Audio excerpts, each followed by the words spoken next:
Hi there, welcome to Quirk-Haus. As promised, I'll share the good and the bad. So here's a bad. I saw this guy online that makes these amazing tea light holders. What he does is he takes plaster of Paris, like I'm doing now, and mixes some water into it. He then takes that mixture and pours it into a Coke bottle.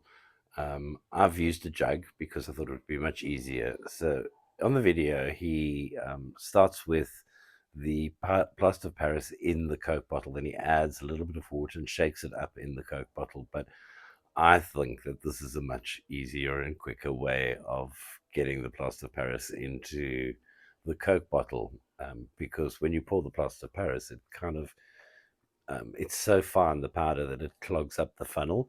So here I go pouring the mixture into the Coke bottle. Then, just for safety's sake, I give it a good old shake, and um, and then comes the time for me to put the plaster of Paris into said balloon. I have to confess that earlier on that morning, I thought I better have a trial run of this before I do it on camera. So I made a mixture up and I put the balloon on and I squeezed the mixture out. And of course, I'd forgotten to blow the balloon up.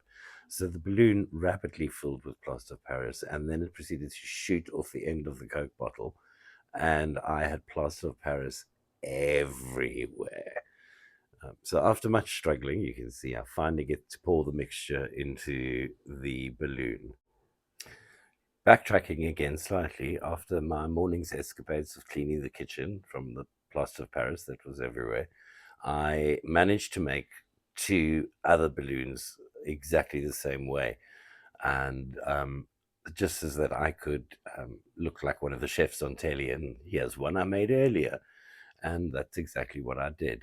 So after I set this one up and think that it's dry enough, I then set about opening the one I made earlier.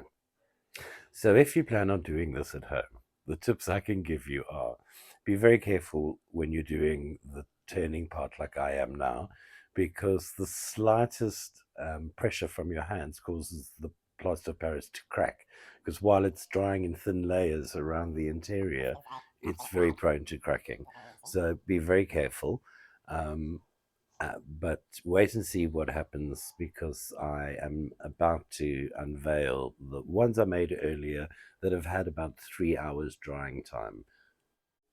Finally finished and said, leaving it to harden up a little bit more. I take the one I made earlier and oops, it all cracks open. And at first I tried to, well, this is totally acceptable because I'm going to make a tea light out of it anyway, so I'd need to have an opening to put the tea light in.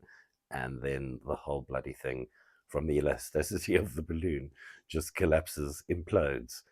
But I'm above and beyond that, so I think, let me get the second one that I've made, thankfully, and obviously doing exactly the same thing, but expecting a different outcome. Here I go. And lo and behold, it is like dinosaurs are hatching at this stage. Well, did subsequently try this again, and again, it was not a success.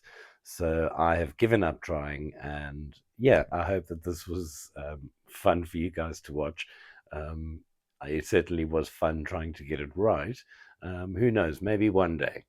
Um, Thank you for your time, and like and subscribe, share, and comments are always welcome. See you for part three, where I get to finally paint the pot. And to finish off, a little something I made from an empty chocolate box from Christmas and some leftover paper mache.